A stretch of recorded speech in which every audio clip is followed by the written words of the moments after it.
Assalamualaikum warahmatullahi wabarakatuh. Salam hormat untuk semua saudara-saudaraku. Salam Bhinneka Tunggal Ika.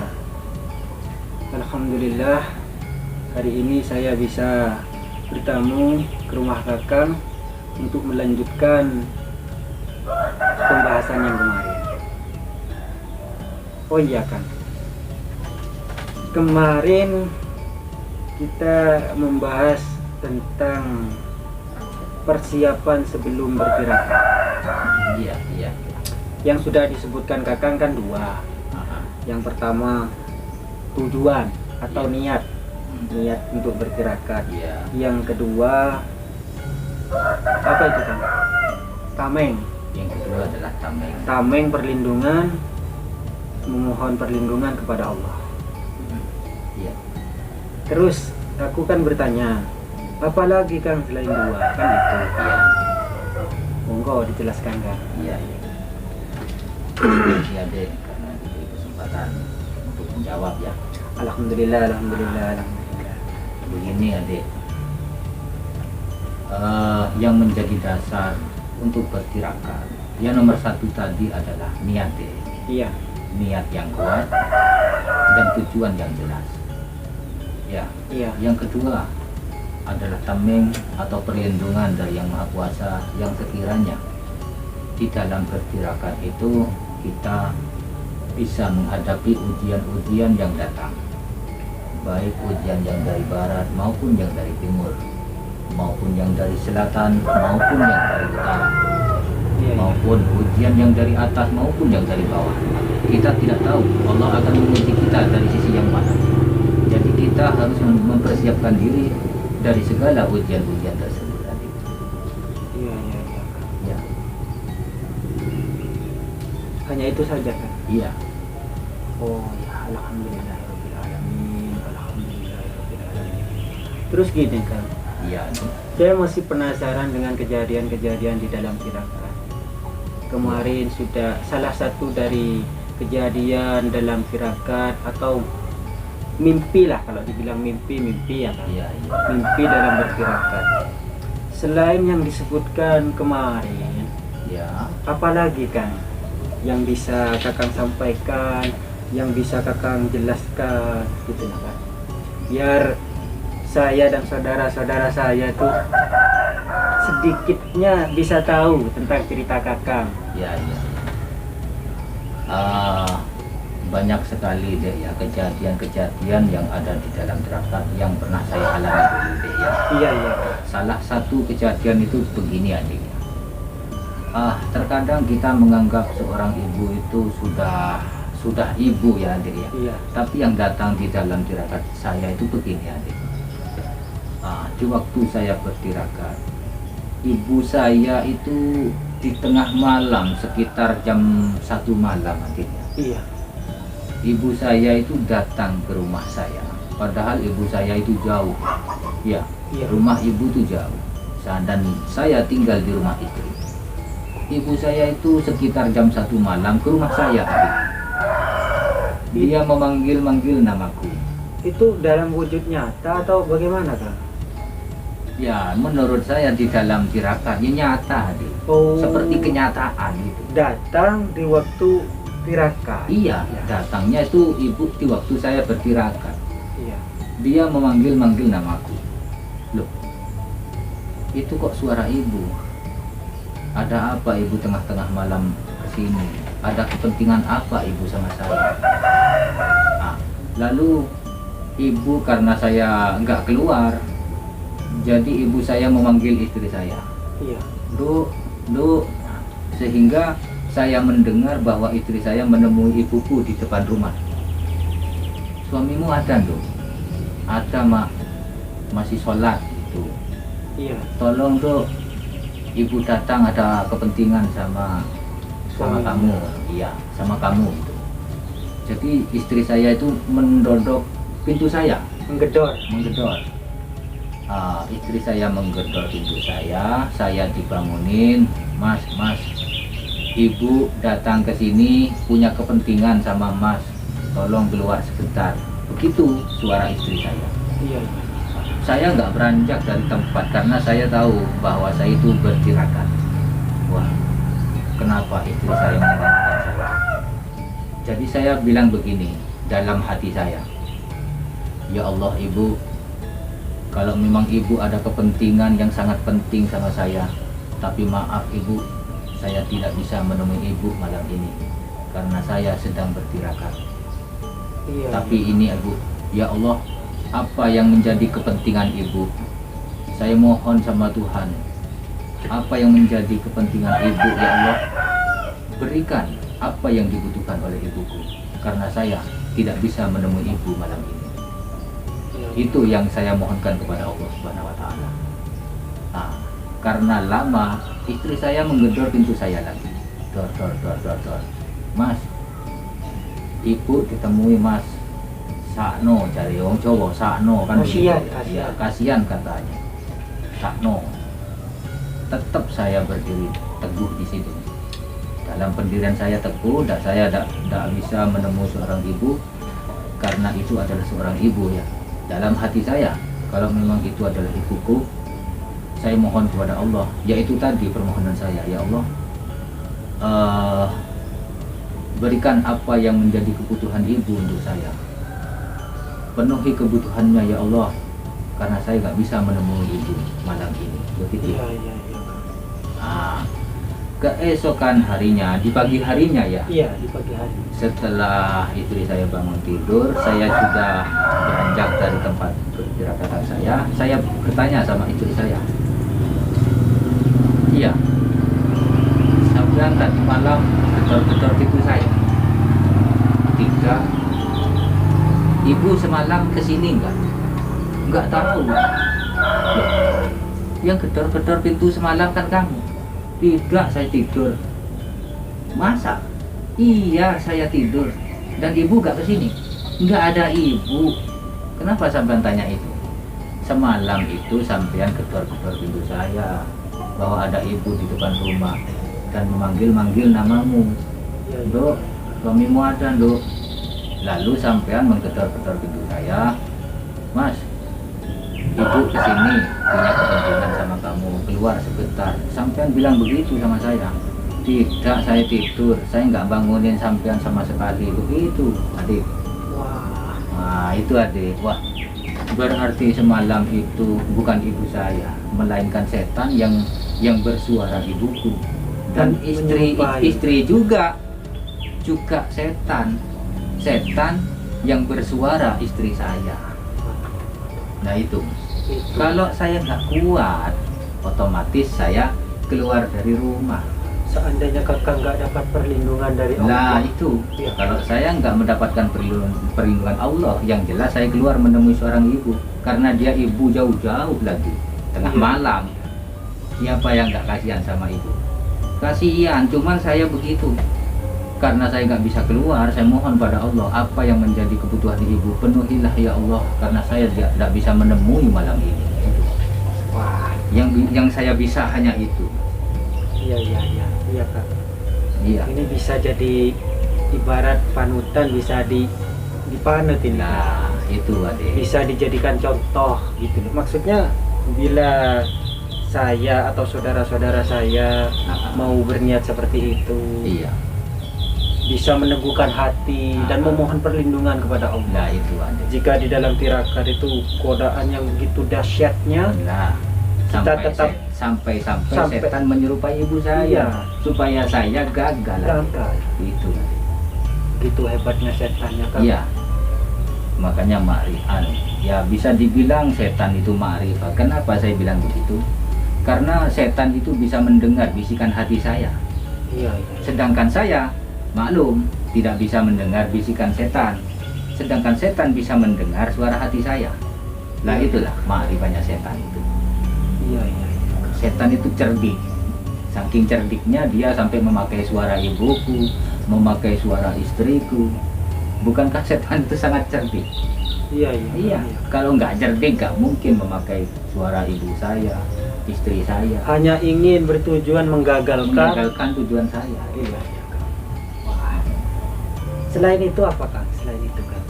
Nah, kalau selain itu ya adik ya, Di kemudian hari saya juga Itu kejadian itu setiap malamnya itu berturut-turut atau setiap kejadian itu setiap, kan Kakang iya iya dari pertama Ah, bertirakat Ya. ya, kedua dan ketiga itu silih berganti Kang ya.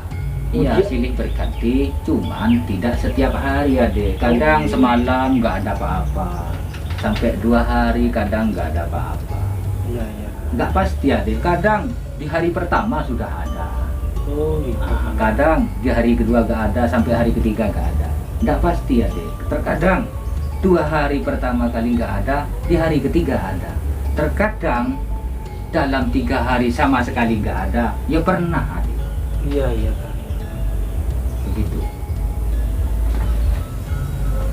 Ah, kelanjutan dari mimpi itu, Iya. di kemudian hari saya itu mengantarkan ikan tongkol sama bapak. Itu lain hari lagi Kang. Iya, lain lagi. Iya iya. Bukan. Jauh hari ke depannya, ya jauh. Begini ceritanya Adik. Waduh, ikan ini bagus-bagus, besar-besar Dik ya. Iya. Saya antarkan sama ayah, mungkin ayah ini doyan banget begitu ya. Suka. Suka, doyan dan suka. Saya antarkan ke rumah, Jess. Setelah nyampainya di rumah, Pak, ini ikan sangat besar buat sampean. Ini ikan tongkol kan begitu. Iya. Taruh di sana. Saya taruh. Lalu saya pamit pulang. Iya. Nah, saya pamit pulang. Setelah di rumah, keesokan harinya bapak itu datang lagi. Keesokan harinya datang. Itu datang dalam tirakat Kang. Iya, dalam tirakat tadi. Iya iya. Dia tuh datang terburu-buru dan kelihatannya membawa ikan yang saya berikan kemarin itu. Iya iya. Bilangnya kan dia, bapak kan orang Madura. Iya. Bapak tuh bilang begitu, "Com, ikan bau kok dikasih sama ayah." Begitu. Iya. Kok bisa bau? Wong itu ikan tongkol bagus kok. Coba kamu lihat. Begitu. Sedang saya lihat Adik, saya cek kebenarannya bapak bahwa ikan itu sangat bosok kata bapak. Iya. Ternyata tidak, bagus. Tuh, ikannya bagus kok. Bapak bilang bosok. Mungkin penglihatannya bapak yang nggak beres ini. Penciumannya bapak yang nggak beres ini. Saya kembalikan lagi ke rumah, diantarkan lagi ikan itu. Pak, apa? Ikan ini bagus. Kok kata kamu itu bosok? Coba lihat. Bosok. Bosok lagi katanya. Padahal bagus deh. Baru, ikan baru itu. Iya. Sebesar lengan. Tongkolnya itu 2 bahkan. Tapi bapak bilang bosok. Saya tergeleng-geleng kepala, kok bisa ya bapak melihat ikan ini kok bosok, sedangkan yang saya lihat ini ikan yang bagus. Iya iya. Jadi saya bawa pulang kembali karena bapak nggak mau. Nah itu Adik. Terus Kang, dan dalam kehidupan nyatanya bagaimana? Dalam kehidupan nyatanya, ya ternyata itu hanyalah mimpi Adik. Oh alah. Ternyata hanyalah mimpi begitu. Iya iya. Buah mimpi dari tirakat itu. Mungkin setan iseng, mungkin begitu. Iya iya. Tidak kelihatan nyata, tapi bagi saya itu kelihatannya seperti kenyataan. Iya. Nah, setelah saya bangun dari tirakat, cuman mimpi Adik. Begitu. Iya iya Kang. Terus selain itu Kang, selain ibu datang, ayah datang, apa lagi Kang? Saya ingat Kakak. Ada Dek ya, ada. Ini menurut saya kejadian yang sangat seru. Iya. Gimana Begini tuh? Adik. Serunya Kang? Saya pergi ke gunung. Iya. Saya pergi ke Gunung Utara. Setelah saya itu mau pulang dari gunung, mau pulang ke selatan Adik ya. Iya. Tiba-tiba saya dihadang oleh seekor macan. Harimau atau macan. Iya iya. Harimau. Warnanya kuning belang itu Adik. Harimau itu Kang? Harimau. Iya. Harimau itu begitu besarnya Adik. Lebih kecil dari sapi sedikit. Oh, besar sekali. Besar itu, Kang. sekali. Saya itu ketakutan di situ. Saya ketakutan, tapi dia bersuara, jangan lari nak, jangan lari, begitu. Harimaunya itu bilang seperti itu sama saya, jangan lari nak, jangan lari. Saya dihadang lagi, saya lari dihadang lagi, dan akhirnya saya nggak mampu lolos lari dari dia. Pada akhirnya dia itu menyuruh saya menaiki punggungnya. Nah, saya nggak mau karena saya takut, takut dimakan begitu. Wah, kalau saya nangis, wah enak dimakan, nah gitu. Jadi tetap saya ketakutan. Pada akhirnya dia seolah-olah mengelus punggung saya, rasanya seperti itu. Padahal jaraknya sekitar 2 meter. Seperti dia mengelus-ngelus punggungku dan dia merunduk, lalu merebahkan diri di tanah. Seolah-olah saya itu disuruh naik. Kan saya kalau naik dalam keadaan berdiri, saya nggak bisa naik karena tinggi, terlalu besar. Karena dia tahu saya nggak mampu naik, jadi dia merunduk lalu merebahkan diri di tanah, seolah-olah saya disuruh naik. Nah, saya nggak mau naik. Saya nggak mau naik. Kalau saya naik, sampai bawa kemana-mana saya kan gitu. Tidak, ayo naik, saya antarkan kamu ke rumah, begitu. Bukan ke rumahnya, tapi ke rumah, begitu. Nah, saya kira saya mau diantarkan ke rumah saya, padahal dia pulang ke gunung selatan sana. Nah, begini, saya naik, menekatkan diri ya. Saya ini mau diajak kemana, begitu. Saya naik, penasaran. Saya naik ke punggungnya, lalu dia berdiri, lalu dia lari ke selatan. Nah, yang saya lihat di waktu harimau itu berlari, itu nggak nempel ke tanah, ngambang di udara, terbang tapi nggak ada sayapnya. Saya itu di bawah terbang. Sekitar dari tanah itu ya, kalau baru berjalan itu sekitar 1 meter tingginya dari tanah. Pertama kali. Lama kelamaan tambah tinggi begitu. Menuju Gunung Selatan, yaitu tepatnya di rumahnya Mbak Suro. Siapa Mbak Suro itu? Nah, begini adik ya, Mbak Suro itu awalnya saya juga tidak tahu. Saya sama macan itu diperkenalkan bahwa majikannya itu adalah Mbak Suro. Setelah nyampenya ke sana, saya turun, rumahnya itu gedek semua, adik. Oh, terbuat dari bambu. Anyaman bambu. Iya, semuanya bambu rumahnya. Hanya satu rumah deh, di ujung gunung itu. Terus atapnya itu terbuat dari itu loh, apa namanya itu? Daun-daun. Daun. Iya. Ilalang itu. Bukan ilalang, yang satunya lagi apa itu? Yang ada pocong-pocongnya itu. Ya seperti tebu lah, tapi bukan tebu. Oh, sebangsa itulah. Nah, rumahnya itu adik dikelilingi macan semua. Rumahnya itu? Iya, rumahnya itu dikelilingi macan semua dan menghadap keluar semua. Aduh, Kak, ngeri itu Kak. Ya ngeri adik. Justru macan yang saya tunggangi inilah yang membuka pintunya itu. Dia lewat, dia diberikan jalan. Lah, setelah saya masuk bersama harimau itu, saya ditemui seorang kakek-kakek, yaitu tadi Mbah Suro itu. Saya menginap di situ 1 malam. Lalu keesokan paginya saya diantarkan oleh harimau tersebut. Ini jadi kakak sempat nginap di situ? Sempat nginap 1 malam. Tiba-tiba saya diantarkan, kan saya kebingungan. Saya pulang pakai apa ini? Seolah-olah saya ini kebingungan, nyampe nggak saya ke rumah.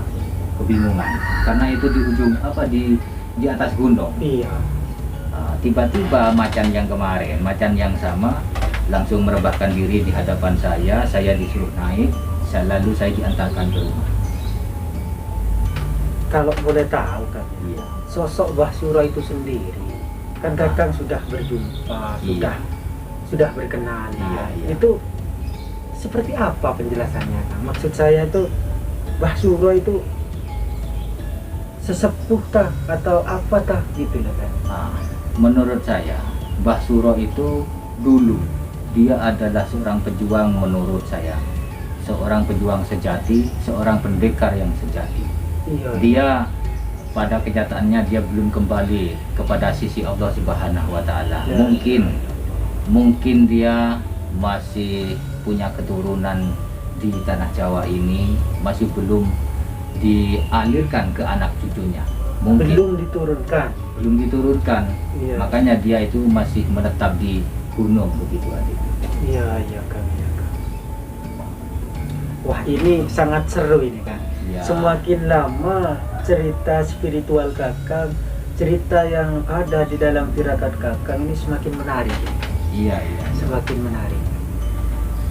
Ya alhamdulillah, untuk saat ini kita masih bisa diberikan kesehatan oleh Allah, sehingga kita dalam keadaan sehat, dalam keadaan seger waras Kang ya. Amin Allah. Semoga Allah kedepannya itu memberikan kita itu kesehatan, kesuksesan Iya. dalam hidup ini Kang. Ya Allahumma amin. Iya Kang, soalnya saya ada janji sama teman Kang. Ini cukup sekian dulu, besok-besok kalau Allah mengizinkan Oh iya. bisa kita Ya. sambung lagi. Ya. Saya mau pamit dulu Kang ya. Ya Allahumma amin adik. Assalamualaikum Waalaikumsalam warahmatullahi wabarakatuh. Hati-hati di jalan. Ya, terima Semoga kasih Allah atas mempertemukan kita lagi. teman-teman. Untuk hari ini cukup sekian dulu karena saya ada kepentingan. Assalamualaikum warahmatullahi wabarakatuh.